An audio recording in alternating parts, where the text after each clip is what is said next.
الذين أنعمت عليهم غير المغضوب عليهم ولا الضالين آمين. Alhamdulillah, bismillahirrahmanirrahim. Alhamdulillahirabbil alamin wassalatu wassalamu ala asyrofil anbiya'i wal mursalin sayyidina Muhammadin wa ala alihi washabihi ajma'in. Qala al-mu'allif rahimahullah wa nafa'ana bi ulumihi wa amaddana bi asrarihi wa bikum fid dharaini amin. Alhamdulillah, pertama-tama marilah kita panjatkan puja bersyukur kita ke hadirat Allah yang telah memberikan nikmat kepada kita hingga alhamdulillah sampai pada malam hari ini kita masih bisa hidup di Pontianak ini dalam keadaan Islam dan iman. Semoga Allah selalu manjangkan umur kita semua untuk digunakan beribadah kepadanya. Amin ya rabbal alamin. Salawat serta salam kita haturkan kepada junjungan kita Nabi besar Muhammad sallallahu alaihi wasallam. Hadirin hadirat para jamaah majlis taklim Masjid Al Khairat rahimakumullah. Udah hampir kurang lebih sebulan setengah ya libur. Ya, itulah harap maklum memang kalau udah musim-musim ceramah libur ya. Mohon maaf ya, saya keliling sampai ke Ketapang, Padang Tikar, Singkawang, Bengkayang ini dengan Ari ini. Nyampe kemana-mana dengan Ari. Alhamdulillah sekarang udah jadwal masih ada, cuma tidak sebanyak kemarin. Tapi mudah-mudahan semuanya oleh Allah diberikan kesehatan, panjang umur hingga bisa istiqomah mengikuti taklim ini. Amin. Baik, kita melanjutkan bab kemarin ya dari kitab Riyadhus Shalihin, babul haya, babu fadlil haya, yang artinya bab menjelaskan tentang keutamaan malu, punya rasa malu.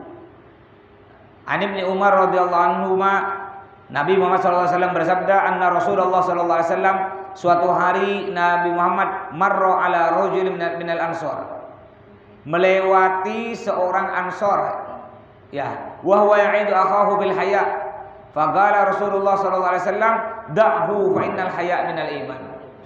Suatu hari Nabi berjalan, ketika Nabi jalan ketemu dengan sahabat ansor. Ya, di sahabat tuh terbagi dua, Pak. Ada sahabat muhajirin, ada sahabat ansor.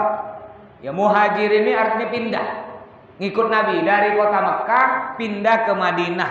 Karena kalau tidak pindah Nabi dengan sahabat bisa dibunuh oleh orang kafir Quraisy. Akhirnya kaum muhajir, ya, sahabat-sahabat Nabi pindah dari Mekah ke Madinah.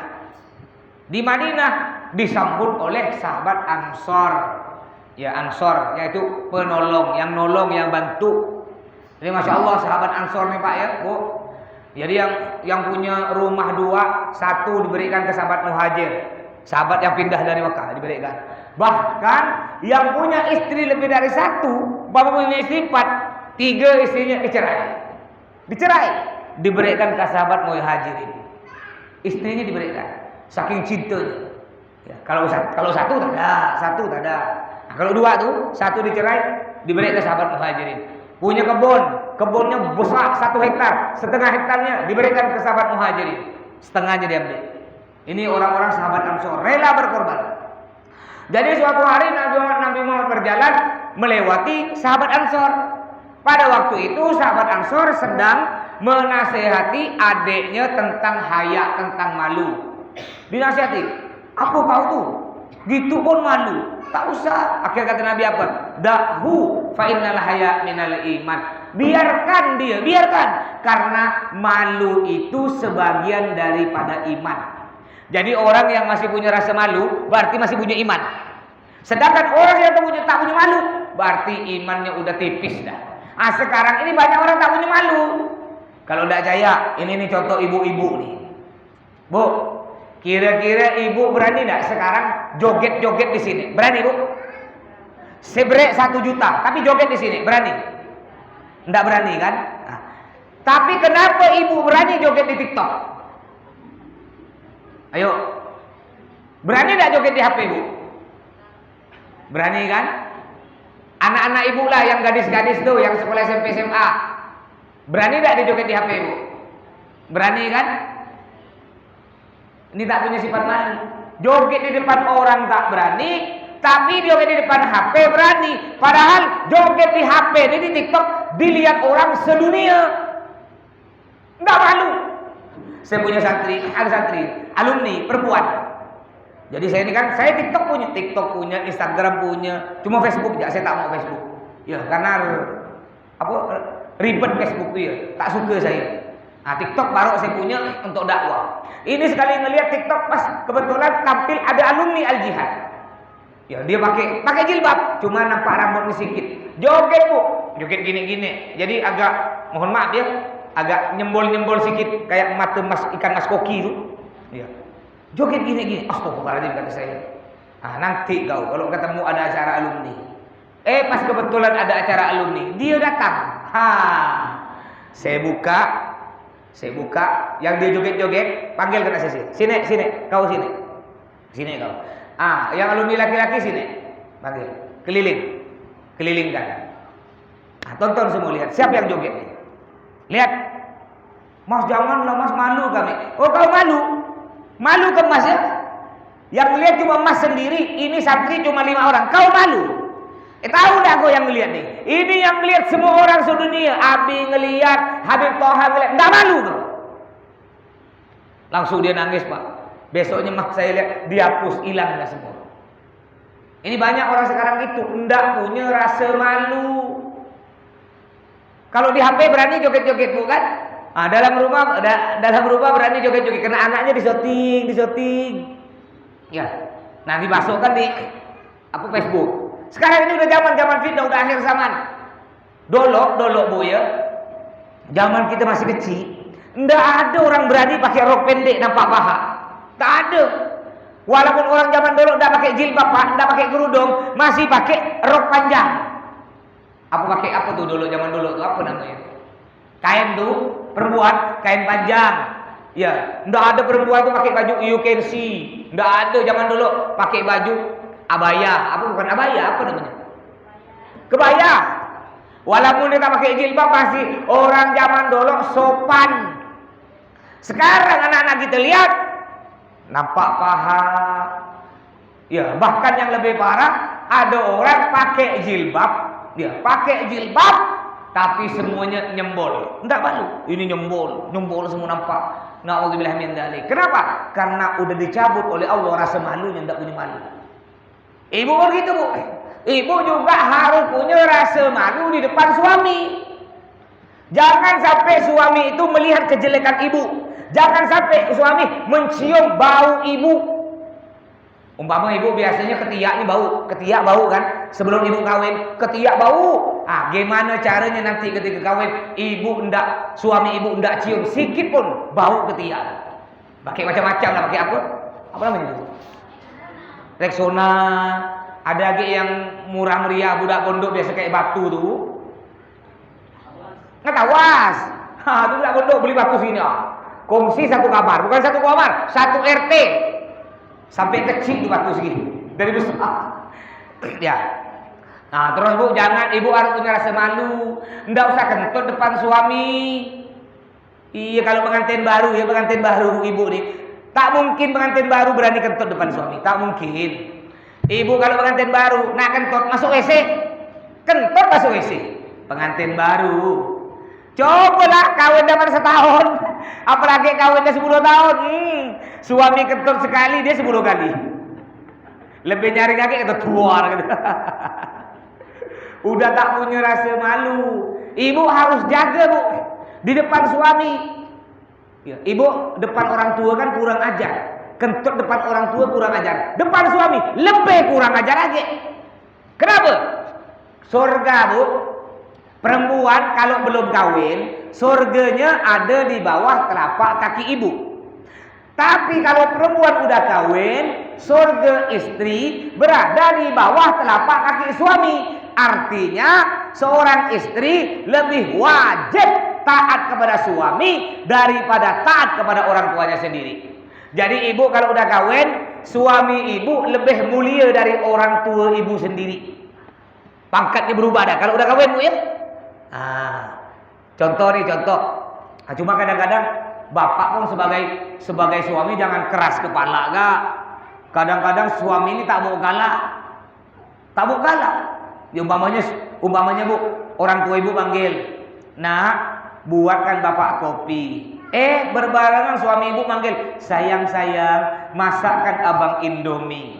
Lalu ibu mendahulukan permintaan orang tua ibu buat kopi tanpa ridho, tanpa izin dari suami, si istri berdosa. Dosa. Tapi bapak pun sebagai suami jangan keras kepala, Pak. Jangan sombong. Kau dengar ya nanti ketika balik. Kau dengar tak kata Mas Toto tuh, kata Ustaz Toto Ila, dengar tak kau? Aku nih lebih mulia dari bapak kau, dengar tak? Ini suami tak genah. Kalau suami yang bagus nih, suami yang soleh, udahlah sayang, buatkan lo kopi bapak kau. Karena bapak kau kan bapak aku. Aku tak mungkin dapat kau kalau tak dapat izin dari bapak kau. Ini suami yang bagus. Bukan malah keras kepala. Ya. Jadi ibu gitu Bu ya, harus punya rasa malu. Jangan sampai tercium sedikit pun bau dari ibu di hadapan suami ibu. Karena Bu laki-laki, nih suami-suami ini contoh suami-suami ini. Memang dia pertama melihat ibu, Masya Allah cantik kan. Wah udah mulai pingin dah bapak ya. Udah pingin dah nih. Tapi ketika udah dekat ngomong, mulutnya bau jengkol. Dah turun dah. Nafsu suami yang asalnya 100 down seret 10%. Udah itu dekat-dekat ketiak, ya Allah bau asam. Turun lagi. Ujung-ujung tak jadi. Ya, makanya jangan sampai. Jadi ibu harus bercantik-cantik terus, bercantik-cantik, berwangi-wangi. Tapi ingat Bu ya, ingat, bercantik-cantik, berwangi-wangi di rumah Bu. Ingat, di rumah, bukan di luar rumah. Banyak perempuan sekarang, mohon maaf Pak, mohon maaf. Banyak istri-istri kita nih Pak, kalau keluar rumah ya Allah, Syahrini pun galak. Itu bedak, gincu, maskara.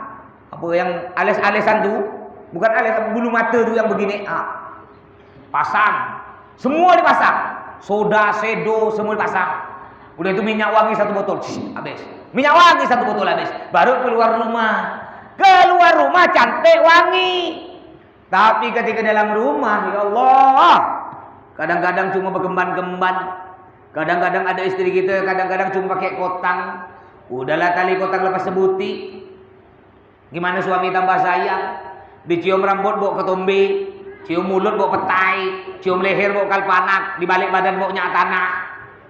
Lalu ibu protes, bang, ngapa kau sekarang berubah bang? Dulu ketika baru kawin, setiap kau balik kerja kau langsung nyium aku bang. Tapi sekarang kau ngapa berubah bang?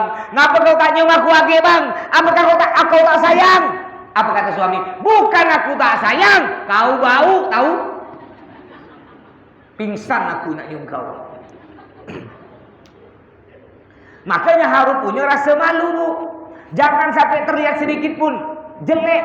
Ya, istri Nabi itu Masya Allah Bu. Istri Nabi selalu tampil 100% cantik, 100% wangi di hadapan Nabi Muhammad SAW. Kalau keluar rumah istri Nabi Pak, kalau keluar rumah mereka Bu tutup semua, pakai cadar, mata ni sampai mata pun tak nampak, matanya pun ditutup pakai cadar. Nggak ada orang bisa ngelihat, nggak pakai wangi-wangian. Tapi kalau udah di depan Nabi, Masya Allah, buka cadar, cantik, pakai semua minyak wangi. Nah, begitu pula ibu sebagai istri. Sebagai istri, ya ketika di luar udah biasa-biasa aja Bu. Keluar ke mall, ke mall, pakai daster yang 10 tahun tak diganti Bu. Ya, ke mall pakai daster. Kalau di rumah, ibu pakai abaya yang harga 400.000 tuh. Saya heran Pak, di Yaman ini kan semua wanita-wanita Arab, wanita Yaman tuh Pak, semuanya pakai cadar, matanya pun tak nampak. Jadi suatu hari saya ini jalan-jalan di pasar, ada toko-toko menjual pakaian perempuan. Di situ ada celana lepis ketat tuh. Apa namanya celana legging? Legging.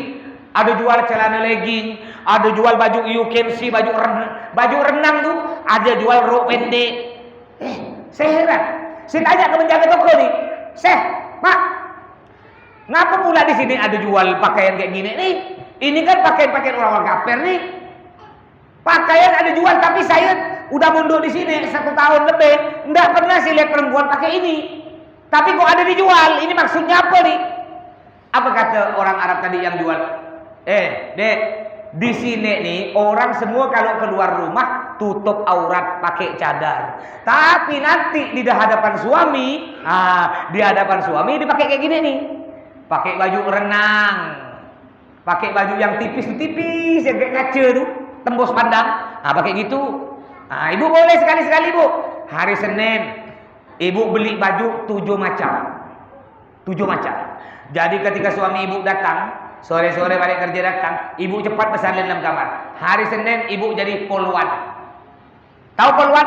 Polisi perempuan. Wah, terkejut suami. Angkat tangan. Tembak hati kau, Bang. Duduk, buka baju. Itu mantap punya istri gitu ya. Hari Selasa suami datang, ibu jadi dokter.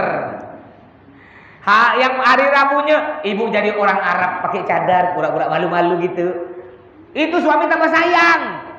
Ini kadang-kadang istri, Allah, daster 15 tahun tak ada diganti. Sampai suami beli baru, sayang, gantilah daster baru. Enggak, Abang, aku udah 15 tahun dah ini enak, sejuk. Iya kau enak, aku tak enak, kau udah bolong-bolong lagi. Jadi harus punya sifat malu. Tapi salah. Yang salah ini yang kita diwajibkan punya sifat malu jika kita berbuat maksiat. Banyak orang sekarang salah tempat. Malunya salah tempat. Contoh, ini anak kita biasa. Bang, belikan bapak rokok di warung. Tidak, Pak, malu kami. Salah, malu salah. Ya, ada lagi contohnya. Ayo, Pak, kena istri ajak, Pak. Yuk ikut taklim yuk. Malam Selasa Mas Toto ngajar tuh. Hinda, aku malu aku. Aku tak pernah ikut. Masa nak ikut sekarang? Berarti malu salah. Malu yang betul gimana? Diajak kena kawan. Pak, ayo. Nanti malam nih depan gang jarak nih, pinggir jalan, budak-budak tuh ngajak pesta. Pesta mabok, arak putih, narkoba, sabu-sabu. Ayo Bapak ikut. Hinda, aku malu. Itu malu betul. Malu betul nih. Pak, nanti malam ayo ikut yuk. Di depan Hotel Mahkota tuh ada perempuan tuh, Pak. Biasa kan bayar tuh, Pak, 300.000. Sekarang dia gratis, Pak, gratis. Dari maghrib sampai subuh gratis. Yuk ikut yuk. Enggak ada, aku malu, itu zina, maksiat. Ini malu betul. Banyak anak kita sekarang tak terbalik. Malunya malu tak tahu. Joget-joget di depan HP, masukkan ke TikTok, ya. Joget-joget gini enggak malu, dilihat orang sedunia. Tapi disuruh beli garam micin ke toko, ke warung sebelah, dia tak mau malu. Ini malu yang salah. Makanya Nabi bersabda apa kata Nabi? Al-haya'u minal iman.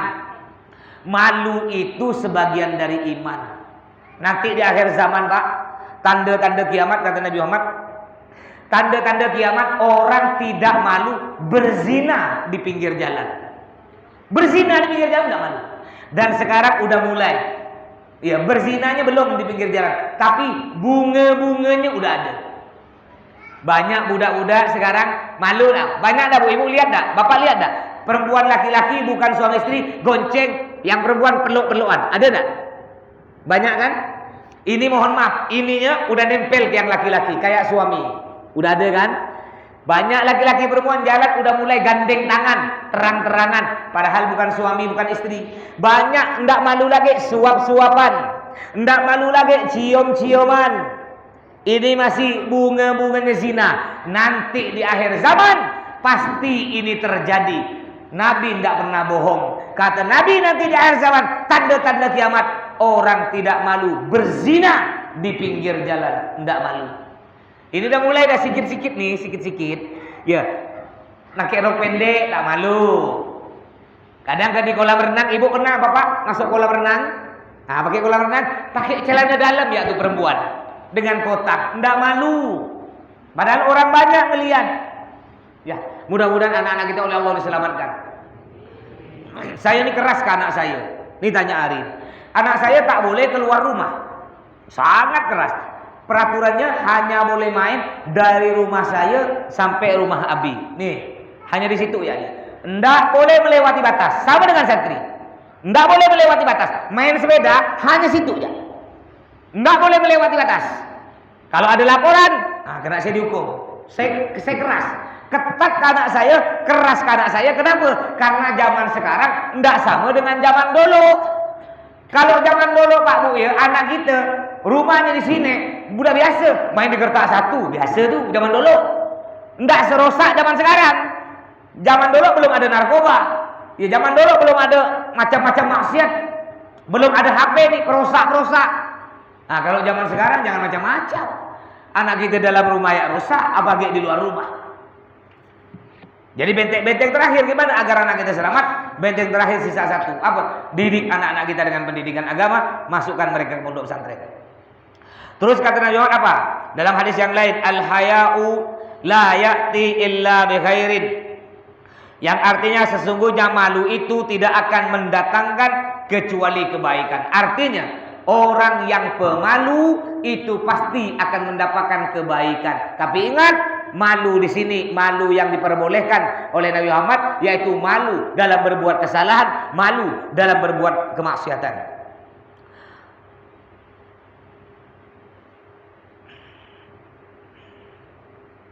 Ini sama, hadisnya semuanya sama tentang al-haya' minal iman. Baik, kita sedikit saja yang tentang malu. Insyaallah malam Selasa yang akan datang kita akan membahas tentang babu hifdzi sirri, bab tentang menyimpan rahasia.